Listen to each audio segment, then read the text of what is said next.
Yes, mbaniza kade kano mwasibye mutya muli mutya ngenda kubasaba mu subscribing ate munyigende kade bagita fa adisi video nako radio tedi bujingo yabaddeko wali wa mabbali aga church ya Pentagon ya Pastor Rogers Bujingo so ngati badde batese ne bapulida aba tedi bujingo kubanga basinkana Pastor Rogers Bujinga ko mabbali bayine tekalikezo kubanga abakwe babbali tedi bujingo kubanga akiriza divorce bapulida bano basibye ko nyo tedi bujinga akachi akala mkaite kalaje mkaite ki akaliro bano bapulida akiraga nti ba Pastor Bujingo yabasubizayo kakantu kubanga ensonga bakitaddemu amaanyi tedi bujingo abadde asinkanye Pastor Rogers Bujingo kosani bapulida tabadde yekana Pastor Bujingo babadde ne bapulida wali ku church ya Pentagon manyanga church ya Canaan Land ya church ya Canaan Land nsonga za kubanga bakola ki bateesa ku nsonga za divorce jukira kooti yagamba babiri bano tebalina kubanga basooka batesiganye kooti lyoke betunulemu tedi bujingo yakyali meseze ensonga Pastor Bujingo alaba tedi bujingo amuteeka ku bunkenke tedi bujingo akyaganye divorce naye nga bapulida baade batidde kubanga basinkana wali ku church ya Canaan Land ku mabbali olunaku olwaleero era nga information trending akadde kano bali mu process ya kubanga bakola ki batambuza divorce esobola kubanga eggwa baagala divorce annulment tedi bujingo jukira jigana annulment kooti yagamba Pastor Bujingo musike muteseganye mbigwe mugende okudda mu kooti nga muteseganyiza kooti koyo bitulangamu kooti baade tulanga mu musango ogwo kooti yagambye tegenda kuddamu bitunulamu mpaka nga bano babiri bateeseza Pastor Bujingo yasinga okubanga ayagala annulment naye ate tedi tajagala we wali kwamba uzibu we wali ensonga awo Pastor Bujingo yasinga ojagala ne kooti yagambye Pastor Bujingo tetugenda kuddamu kukuwa time kujja mu musango nga temulaba kubaako kimukyusizza kwa kooti yegamba ati waliwo kyakyuse tedi bujingo bana bakkiriza divorce aho kijja kuba kirega nti waliwo ekikyuse nibwo buli ssaawa ojja nga waliwo kituuse nga tewaliwo kikyuse ebikadde ebyalo ate byojja nabyo tana papalas nazo ajja nazo nti bati tedi bujingo alina we yasayininze nti obappe tuyinze tulabe ensinkano gye baakoze ne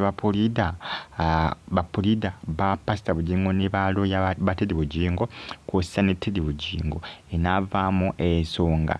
Pastor Bujingo kooti yamugamba muteeseganye mugaba n'ebintu mukole mukole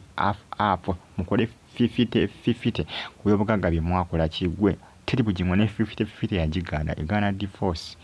Pastor Bujingo akyali ku bunkeke Pastor Bujingo awulira ayagala kuwasa Susan Makula ebyembaga ebyadda naye ate jjukira bw'anaamuwasa ebyembaga abantu bajja gamba sebo watugamba towasanga mukazi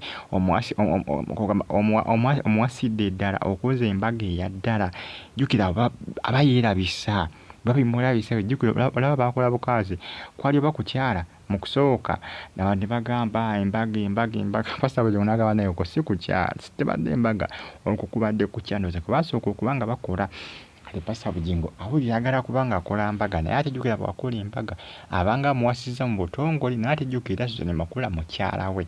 bwe tuba tuvudde embyadala ate jjukira ne tedi bujingo akyali mukyala we kyova olaba bimulabisa bino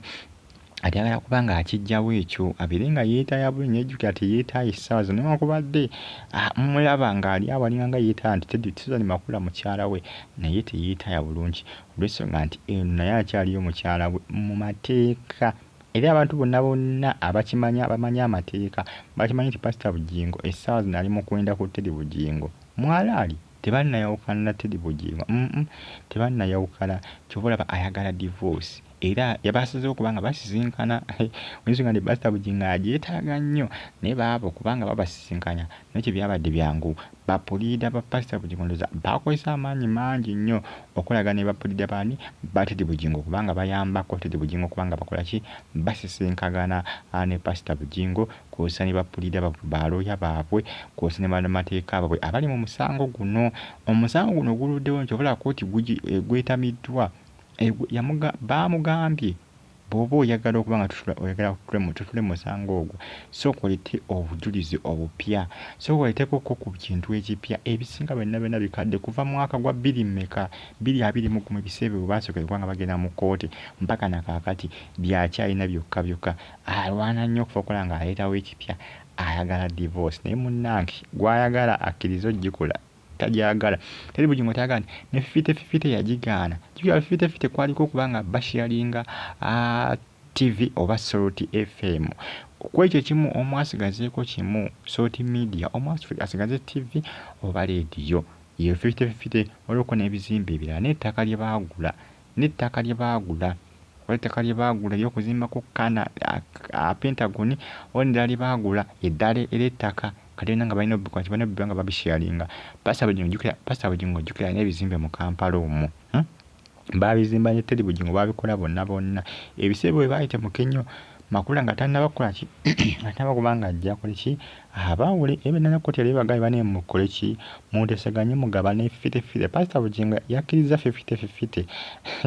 ayagala kola ki kufundanga kubanga kakanye birowoozo tateredde abasinga mulabanga ateredde naye tateredde abasinga mulabanga ateredde naye tateredde ali ku bunkenke muntu wange alibonkenka amateeka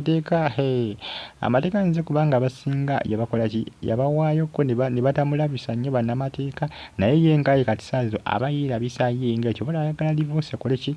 ebirewo naye ate teri bugingo akyaganye kimanyi kivudde mu kusinkagana kwabwe kwe babaddemu kubanga bapulida bamusanze kugamba yakava mu lunch hour wali ku Kananirandi ne basinkana ku mabbali era babadde mu mmotoka